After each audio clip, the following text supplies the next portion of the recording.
भगवान की जय। संत शिरोमणि आचार्य श्री विद्यासागर जी महाराज की जय। परम पूज्याचार्य गुरु श्री आदर्श सागर जी महाराज की जय। संत की जय। वंदनीय आरिका माई सुपाल प्रतिभावती माता जी की जय। वंदनीय आरिका संघ की जय। वंदना आज से एक लघु काय ग्रंथ होने के बाद भी जिसमें बहुत सारा अर्थ भरा हुआ है, इसको एक तरफ से नीति शास्त्र भी कहें तो कम नहीं है, और इसमें अपने जीवन से संबंधित जो गुणग्राह्य है, ऐसे अनेकों गुणों का विश्लेषण किया है।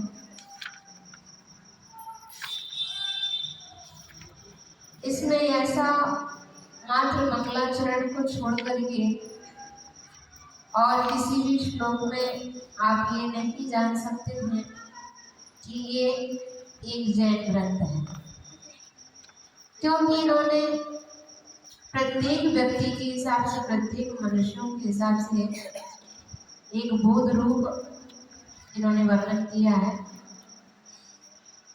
तो ऐसा यह प्रश्नोत्तर रत्नमालिका ग्रंथ है। यह राजर्षि अमोघ वर्ष के द्वारा रचित है।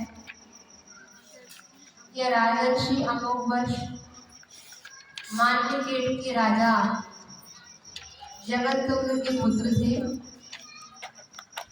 पिता के पश्चात इनको राज्य मिला था और ये भी बहुत बड़े पराक्रमी रहे, और अपने चाचा इंद्रराज के पुत्र कर्कराज की सहायता से इन्होंने लाट देश के राजा ध्रुव को भी जीत करके देश में अपने राज्य मिला लिया था। उसका देश को भी अपने राज्य में मिला लिया था। ऐसे राज्य समस्त राष्ट्रकूट में फैला हुआ था इनका राज्य। आप जिन धर्म के बहुत वात्सल्य रखने वाले थे, आप आचार्य भगवत जिनसेन आचार्य के शिष्य थे, जिन्होंने महापुराण के रचयिता कहलाते हैं।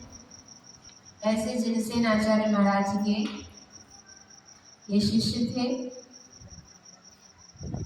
और इन्होंने राज्य करते करते ही उस राजपाट को भी छोड़ करके इनसे जिन दीक्षा भी धारण की, और इनका बचपन का नाम था पाचन राय, और इनकी उपाधि के रूप में राज्य में नृपतुंग भी कहलाते थे और गोविंद चतुर्थ भी कहलाते थे।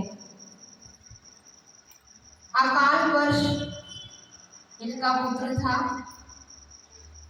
इन्हीं अमोघ वर्ष ने उस अकाल वर्ष के लिए राज सौंप करके जिन दीक्षा धारण करने के बाद राजर्षि अमोघ वर्ष राजों में भी ऋषि के समान बने रहे। ऐसे राजर्षि अमोघ वर्ष व्यास के द्वारा यह प्रश्नोत्तर रत्नमालिका लिखी गई। विराज बनने के बाद उन्होंने यह कृति बनाई है। तो ऐसा वह प्रश्नोत्तर रत्नमालिका में करीब 29 श्लोकों के माध्यम से हमारे लिए तत्वबोध का उन गुण का ग्रहण व्याख्यान करेंगे। और यह आर्य छंद में है। जितने भी श्लोक हैं सब आर्य छंद में उन्होंने बनाया है। जैसे अपन नमोकार मंत्र पढ़ते हैं, उसी छंद में इन्होंने यह कृति भी बनाई है। मंगलाचरण में क्या कहते हैं, और एक विशिष्ट प्रश्नोत्तर रत्नमालिका का सार्थक स्वरूप इन्होंने बनाया है ये कृति। प्रश्न और उत्तर जो भी श्लोक बनाए हैं उन्हीं श्लोक में ही आपको प्रश्न भी करेंगे और उसका उत्तर भी वे ही देंगे। उसी श्लोक में ही वे उत्तर भी देते हैं। ऐसे प्रश्नोत्तर ऐसे करके पूरे इस ग्रंथ को एक मालिका के स्वरूप में, माला के स्वरूप में यहाँ पर इन्होंने बनाया है। करीब इसमें 63 प्रश्न हैं। कितने हैं? 63 प्रश्न हैं और उसका उत्तर भी आपको इसमें पाएंगे। इसलिए इस ग्रंथ का नाम भी सार्थक है, प्रश्नोत्तर रत्नमालिका। तो किसके लिए नमस्कार करते हैं मंगलाचरण में? देखिए, प्रणिपत्य वर्धमानम् प्रश्नोत्तर रत्नमालिकां भक्षे नागनरावरवन्द्यं देवं देवाधिपं वीरम् प्रणिपत्य वर्धमानं प्रश्नोत्तर रत्नमालिकां भक्षे नागनरावरवन्द्यं देवं देवाधिपं वीरम्।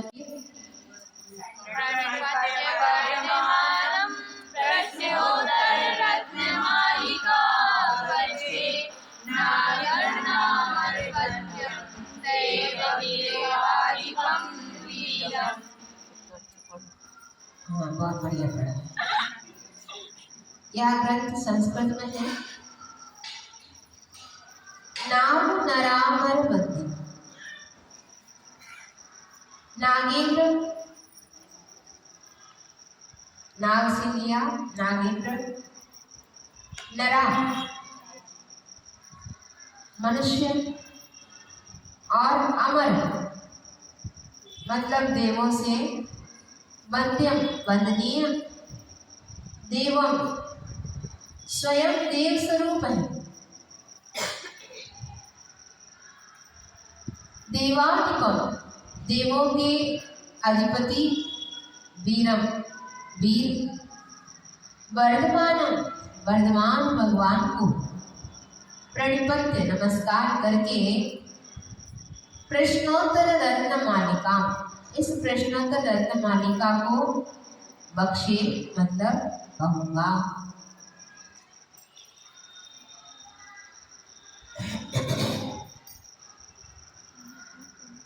यहाँ पर विश्लेषण दिया है। उन महावीर भगवान के परम भक्त थे,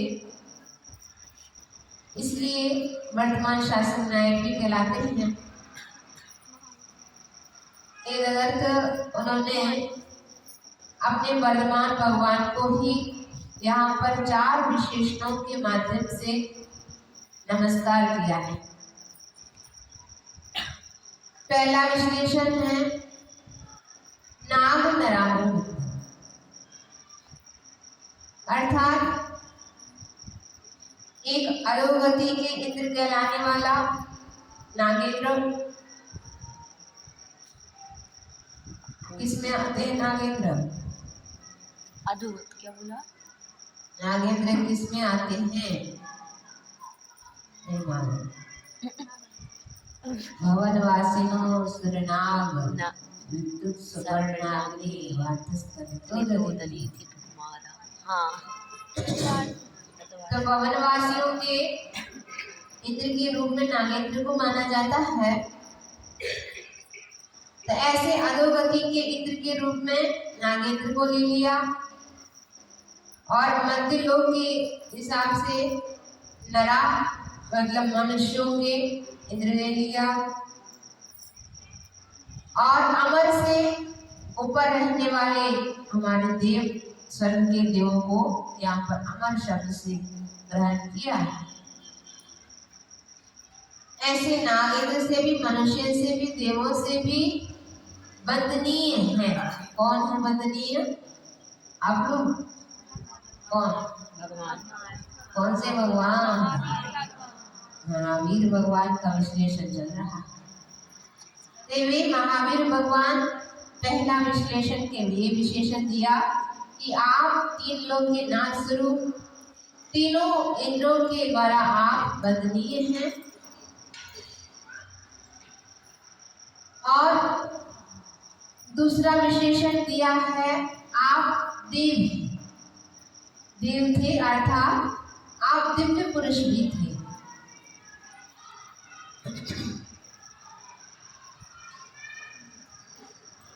आपका व्यक्तित्व अलौकिक था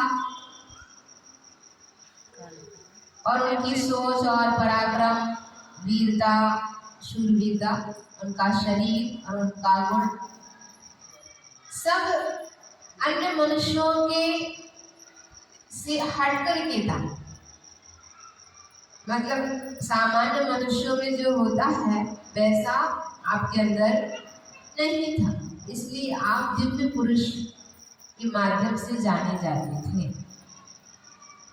और तीसरा विशेषण दिया है देवों के भी अधिपति, अर्थात आप स्वामी हैं।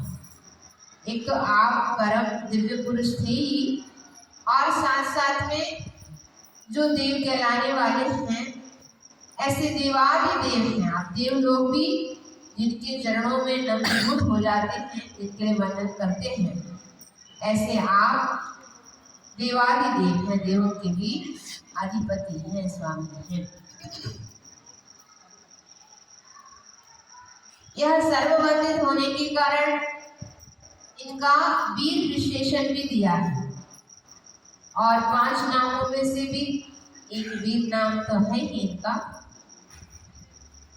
तो यह उनका चौथा विशेषण हुआ कि वीर के माध्यम से भी आप जाने जाते हैं। ऐसे महावीर प्रभु को मैं नमस्कार करके क्या कहूँगा, प्रश्नोत्तर रूप रत्नों की एक एक प्रश्न कैसे हैं, रत्न के समान है। तो ऐसे उस रत्न रूप माला यहाँ पर कही जा रही है।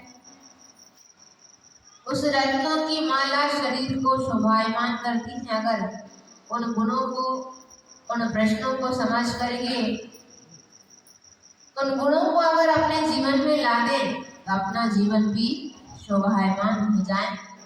ऐसे यह ग्रंथ एक छोटी सी कृति है, उपमा दी है। ऐसे गुणों का वर्णन मानव के अंदर जो मन में अंधकार भरा हुआ है उसको प्रकाशित करने के लिए यह ग्रंथ बहुत ही उपयोगी है। तो ऐसा यहाँ पर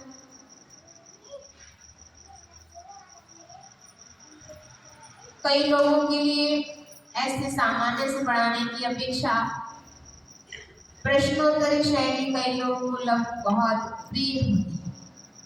इसलिए आचार्य महाराज ने भी सोचा है कि इन लोगों को ऐसे पढ़ाने की अपेक्षा हम ऐसी एक कृति बनाएं जिसके माध्यम से लोग उसी में प्रश्न भी पाएं और उसी में उत्तर भी पाएं। एक तो प्रश्न पूछना भी कठिन है और उसके लिए उत्तर देना भी। कई लोगों को प्रश्न उनके नहीं होते हैं जो बहुत बड़े ज्ञानी देते हैं, प्रश्न वे नहीं पूछते हैं जो ज्ञानी होते हैं, और प्रश्न वे नहीं पूछते हैं जो अज्ञानी देते हैं। अब क्या पूछे, अब पूछो तो कहते क्या पूछे, अब कुछ मालूम नहीं तो क्या पूछे। अब कई लोग कहते हैं हमें सब कुछ ही मालूम है, तो मुझसे क्या पाना है, मुझे तो प्रश्न पूछ नहीं। तुम लोग कौन से क्वालिटी के हो? कुछ नहीं, 20 के हो, ना नीचे के ना ऊपर के। आगे और बताते हैं इसका जो अध्ययन करता है वे कैसे होता है। इसी को हिंदी में पद्यानुवाद किया है गुरु महाराज ने। तो एक संस्कृत पढ़ने के बाद अगर हिंदी में भी पढ़ लेते हैं तो अपना जो विषय है वह स्पष्ट हो जाता है। एक ही है। नर सुर असुर सभी से वंदित, देवों के भी देव रहे। वर्धमान उन महावीर के, पद में नमन सदैव रहे। तब गुण गण का मंगल करके, रतील को मंगलकारी। यह प्रश्नोत्तर रत्नमालिका, पाप हरे हो शिवकारी।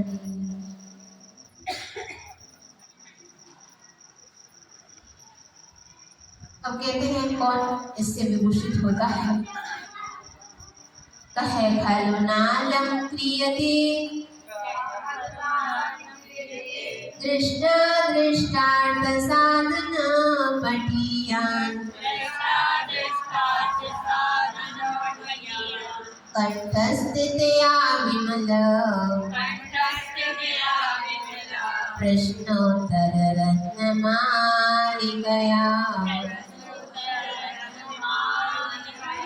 कहे खलु नालम क्रियते, दृष्टा दृष्टार्थ साधन पठियान। कंठस्थितया विमल, प्रश्नोत्तर रत्नमालिकया। कंठस्थ देखा, कंठ में स्थित विमल प्रश्नोत्तर रत्नमालिका, अच्छे प्रश्न उत्तर की रत्नमाला से दृष्टा दृष्टार्थ साधन पढ़िया। दृष्ट और अदृष्ट अर्थ को साधने में प्रवीण कहा। कौन व्यक्ति ना खलु अलम क्रियते, विभूषित नहीं होगा, अर्थात प्रत्येक व्यक्ति होगा। इस निर्मल प्रश्नोत्तर रत्नमालिका कृति को जो व्यक्ति क्या करेगा, कंठ में धारण करेगा, वह दृष्ट और अदृष्ट सभी पदार्थों को साधने में निपुण हो जाएगा, होशियार हो जाएगा।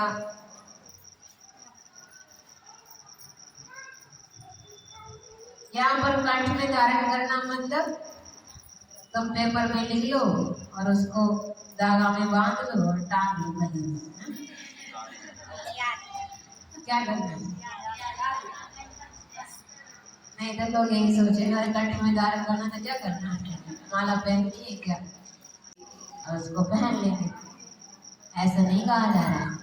कंठ में धारण करने का मतलब याद करना है। क्या करना है? माता जी पढ़े तो है ही नहीं है, पहले से याद करने की बात आ रही है। बहुत अच्छी अच्छी बातें हैं, इसलिए कह रहे हैं कंठ में धारण करने योग्य यह कृति है, क्योंकि याद की हुई विद्याएं बहुत काम आती हैं।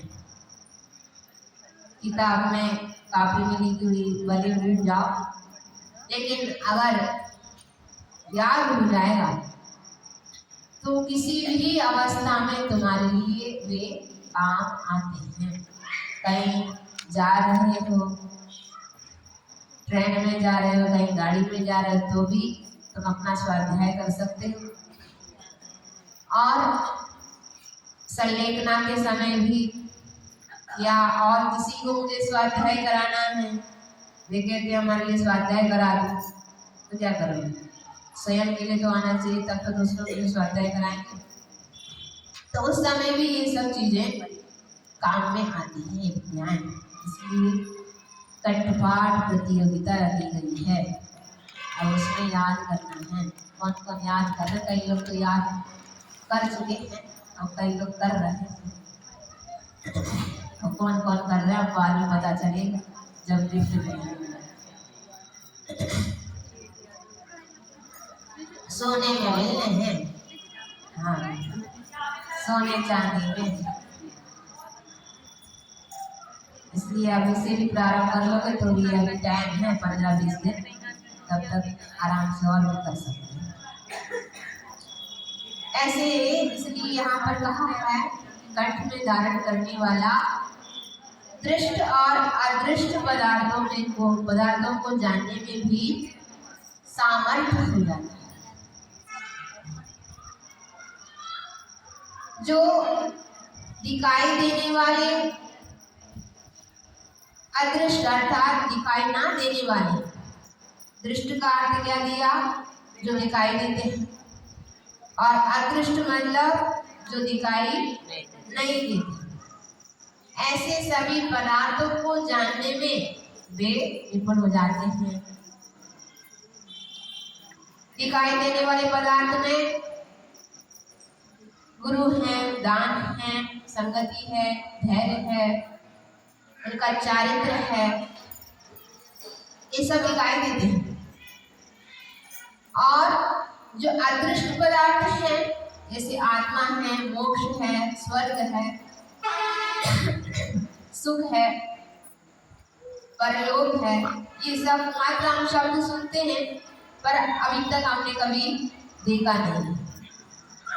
तो ये अदृष्ट पदार्थ में होते हैं। ऐसे दृष्ट और अदृष्ट पदार्थों को भी कौन जानता है, जो इस प्रश्नोत्तर रत्न मालिका को कंठ में धारण करता है।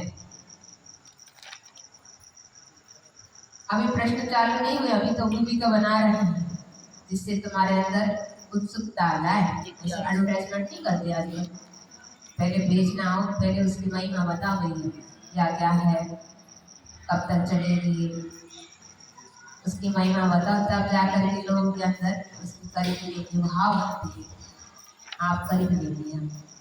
ऐसे आचार्य महाराज जी अब राजा तो रहेंगे, इसलिए उनको भी ज्ञात है, पहले महिमा बताओ तब जाकर के लोग पढ़ना चाहेंगे। इसलिए उन्होंने एक भूमिका की सुनो अपनी बात रखी है।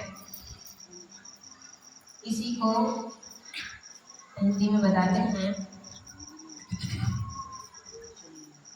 जो प्रत्यक्ष व अनुमानित में पदार्थ निश्चय कर जाने, वह प्रवीण निर्दोष आत्मा कौन रहा जो जग जाने।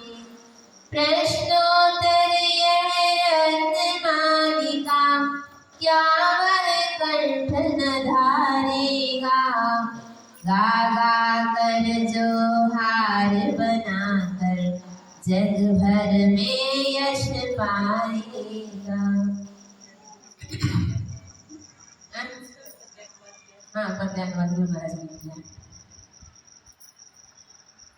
अब प्रारंभ होते हैं प्रश्नोत्तर। कभी कभी एक श्लोक में 2 भी करेंगे, कभी 1 भी करेंगे, कभी 4 भी करेंगे, कभी 3 भी करेंगे। आप लोग गिनते जाइए, ठीक है। भगवन किम उपादेयम् गुरुवचनं हेयमपि च किमाकार्यम्। ओ गुरुरधिगततत्त्वः सत्त्वहिताभ्युद्यतः सततं। भगवन् किमुपादेयम् गुरुवचनं हेयमपि च किमाकार्यम्। ओ गुरुरधिगततत्त्वः सत्त्वहिताभ्युद्यतः सततं। आगे समझ में। भगवान हे भगवान, किम क्या, उपादेय पहला प्रश्न है। ये भगवान उपादेय क्या है, ये तो प्रश्न हुआ कि उपादेय क्या है। समझ, आप सुन तो लो। क्या प्रश्न किया, हे भगवान उपादेय क्या है, तो उत्तर क्या मिला, गुरुवचनम। उत्तर क्या है, गुरुवचनम। उपादेय मतलब ग्रहण करने योग्य। ग्रहण करने योग्य क्या है, तो गुरुवचन ग्रहण करने योग्य है। जो उनके कार्य नहीं है वो छोड़ने योग्य है, तो वो है हो गया अकारी। और तीसरा प्रश्न किया है गुरु। गुरु कहाँ कौन है? गुरु कौन है? तीसरा प्रश्न है तीसरा, गुरु कौन है? तो उत्तर मिला अधिगत तत्व, जिसने तत्वों को समझ लिया है, वह तथा सततम जो निरंतर सर्वहिता बुद्धता सभी प्राणियों के हित में लगा रहता है। अब लगा लोगे अपने आप। 3 प्रश्न किए हैं इस श्लोक में, पहले श्लोक में 3 प्रश्न किए। पहला प्रश्न किया उपादेय क्या है? गुरुवचन। हे क्या है? अकारी। गुरु कौन है? जो तत्वों को जानते हैं और हमेशा सभी प्राणियों के हित करने में लगे रहते हैं, इनके लिए कल्याण हो जाए, इनका अच्छा हो जाए, ऐसी भावनाओं के माध्यम से हमेशा उनके लिए उपदेश देते रहते, मार्ग प्रशस्त करते रहते हैं, तो वे ही गुरु होते हैं। शास्त्र तो बहुत है,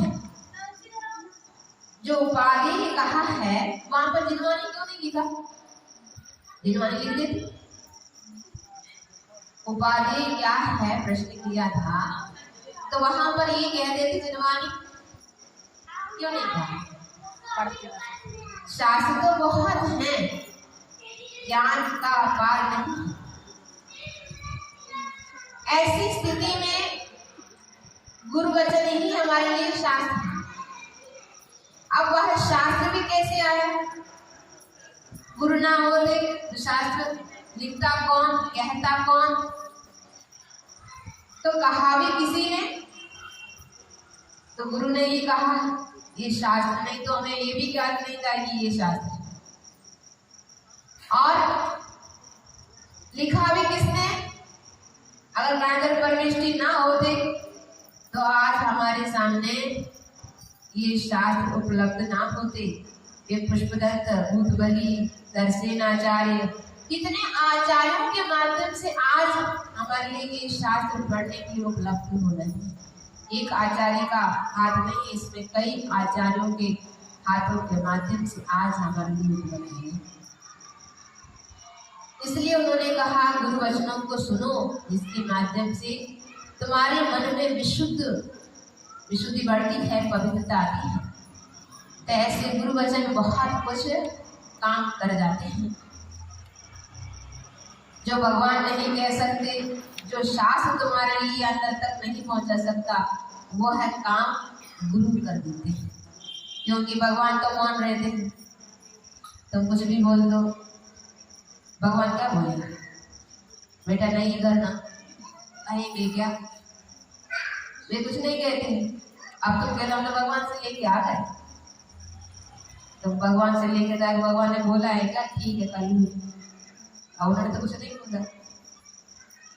जब सामने गुरु रहते, गुरु से लेने का तात्पर्य यही है कि गुरु तुम्हारी शक्ति को जाने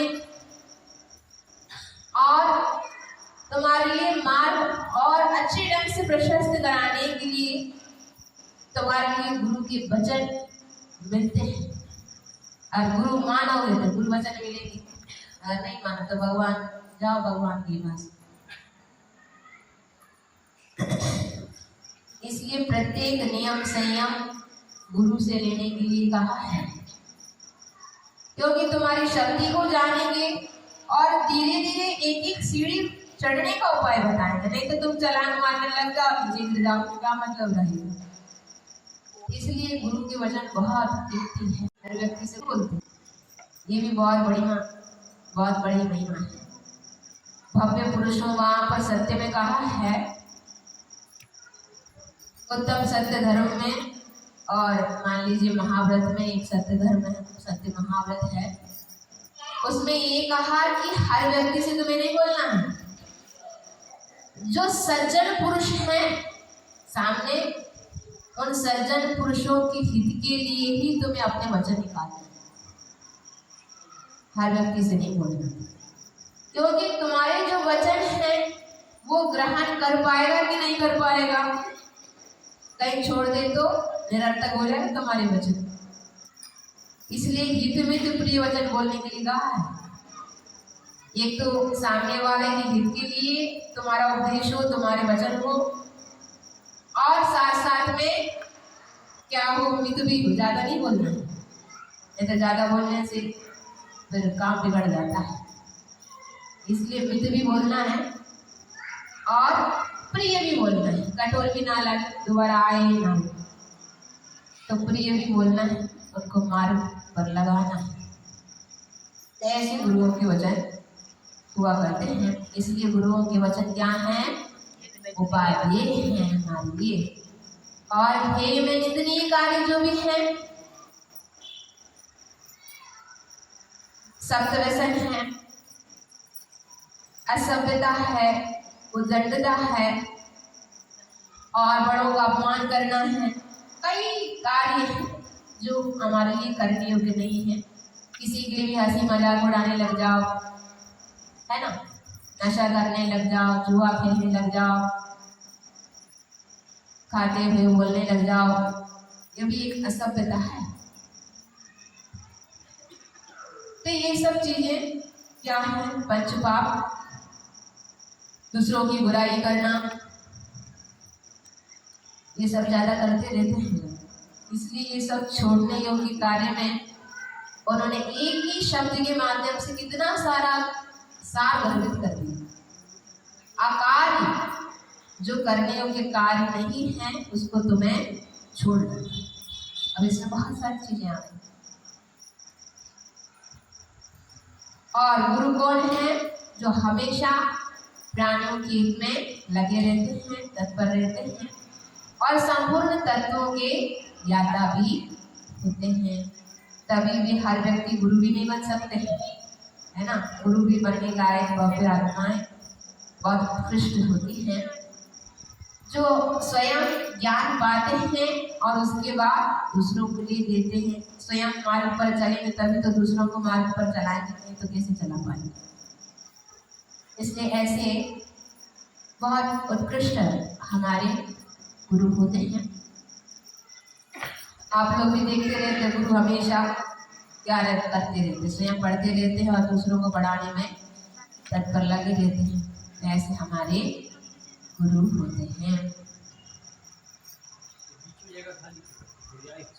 हे भगवान मम ग्रहण योग्य क्या, गुरु वचन है रहे सुयोग, और त्यागने रहा योग्य क्या, अकार्य पाप में रहे अयोग। सुगुण कौन वह जग में उत्तम, सुतत्र का ज्ञाता होता, सदा प्राणियों के हित करने में तत्पर अतिवर होता।